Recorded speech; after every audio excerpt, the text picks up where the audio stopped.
भगवान श्री कृष्ण स्वयं कहते हैं गीता में, आप गीता में पढ़ो, अर्जुन से क्या कहा कि अर्जुन, हमारे शरीर का सबसे बड़ा दुश्मन क्या है?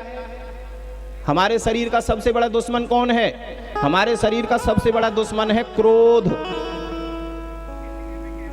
क्रोध सबसे बड़ा दुश्मन है। कहते हैं कि आप साल भर भगवान का भजन करो, साल भर 8 घंटे रोज करो, 8 घंटे अनवरत बिना रुके, और अगर 1 साल के बाद तुमको अगर कुछ क्षण का क्रोध आ गया, कुछ क्षण का है, तो वो जो 1 वर्ष तक तुमने भजन किया ना भगवान का, उसका जितना भी फल मिला वो केवल 1 क्षण के क्रोध से सारा नष्ट हो गया। इतना बड़ा दुश्मन है क्रोध हमारा। लेकिन अगर क्रोधी व्यक्ति भी भागवत कथा को नियम से सुन ले तो उसका भी कल्याण हो जाता है, हैं? इससे श्रेष्ठ और कोई यज्ञ हो सकता है क्या? लेकिन नियम से सुने तो है ना, ऐसे नहीं कि बीच बीच में आते गए, सुनते गए, चलते गए, फिरते गए, ऐसे नहीं। अब कई लोग कह देते हैं हमसे, कई लोग कहते हैं कि महाराज हमने तो बहुत कथाएं सुनी, टीवी पर भी सुनते रहते हैं, हमारी तो टीवी चालू रहती है, सुनते रहते हैं हम तो कथा, हमें तो कुछ मिला ही नहीं। अब उनसे ये पूछो मिलेगा कैसे? उनसे बस इतना पूछ लो, नियम से सुनी क्या? नियम से आरती में आना, आरती हुई शुरू की, जब हम बैठे उस समय उपस्थित रहे आरती में, और जब कथा का विश्राम हुआ, आरती हुई, उस समय सम्मिलित रहे, प्रसाद लिया।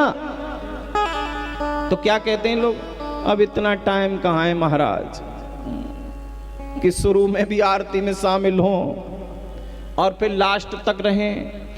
नियम तो यही होता है कथा का, आरंभ से लेके विश्राम तक प्रसाद लेके, प्रसादे सर्व दुखा नाम,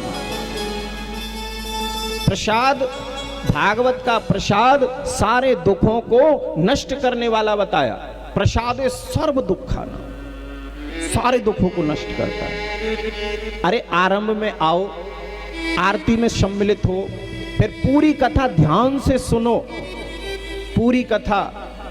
ऐसा नहीं कि पंडाल में तो बैठ गए और फिर कोई सखी सहेली कोई मित्र आ गया तो बस ध्यान भटक गया, ओहो तुम आ गए, ये साड़ी कहां से खरीदी, बड़ी सुंदर है, आहा हा। ऐसे नहीं।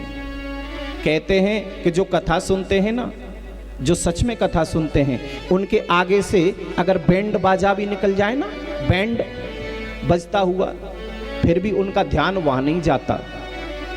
वो कहते हैं कथा सुनना जाएगा ही नहीं। अगर आपका लिंक, आपका जो लिंक है, अगर वो कथा प्रवक्ता से है, बराबर है, आप बराबर कथा का जो लिंक है वो व्यास जी से लगाए हुए हो, फिर कौन आया कौन गया कुछ पता नहीं चल सकता, उसको कहते हैं कथा सुनना। बोलो जय श्री कृष्ण। तो क्रोधी व्यक्ति भी अगर भागवत कथा को श्रवण कर ले, उसका भी कल्याण, कामी व्यक्ति, कुटिल व्यक्ति, छली व्यक्ति, कोई कैसा भी हो, लेकिन नियम से सुन ले, नियम से।